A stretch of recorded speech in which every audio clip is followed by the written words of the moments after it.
Problem number 7 asks us to solve for k. So our goal will be to try to make it so that k is the only thing left on one side of the equal sign. And there's going to be a lot to do, as you can probably tell in this problem. So let's get started. First, we look for parentheses. I see parentheses here. When I see parentheses, I need to use the distributive property. So 3 times k is 3k.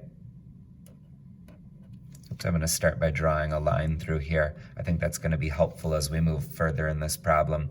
Okay, so 3 times 1 is 3, so plus 3. And then we also have a plus 11k. Because the 11k was not in the parenthesis, I did not times it by 3. All right, on to the other side, we'll have another distributive property to do because there's more parentheses.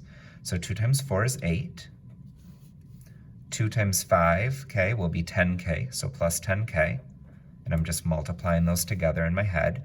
And then I'm going to do plus 3 because it's not in the parentheses. So again, I do not need to multiply it by 2. We've taken care of the parentheses. The next thing to do will be to combine like terms. So I'm going to cover up one side of the equation at a time.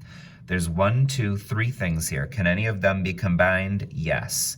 The 3k and 11k, those can be combined. 3 and 11 make 14. So altogether, there are 14 k's over here. Plus, there's also that 3. And now let's cover up the other side and see what we've got. Are there any like terms? So we've got 1, 2, 3 things over here.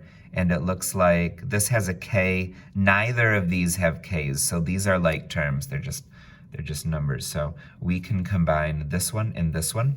8 plus 3 is 11, so I'll write equals 11. Plus there is also a 10k over here, so plus 10k.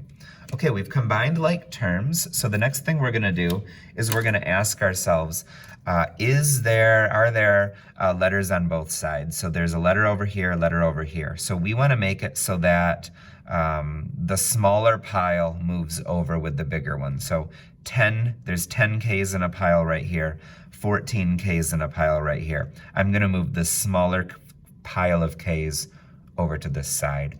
So I move things by doing the opposite. This is a plus 10k, so I'll go minus 10k. And I want to move that pile over here, so I'm going to go minus 10k as well.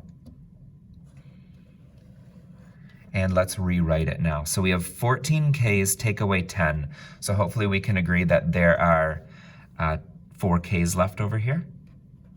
Plus there's also a 3, isn't there? So plus 3 equals, all right, on the other side we have an 11, and these k's have all canceled out. So there's just going to be an 11 over there. We now are to the point where we used to have k's on both sides, but we fixed that problem. Now we only have k's on this side. And the last problem we want to solve is we want to make it so that k is the only thing over here, which means we need to get this 3 and this 4 to both go over to that side.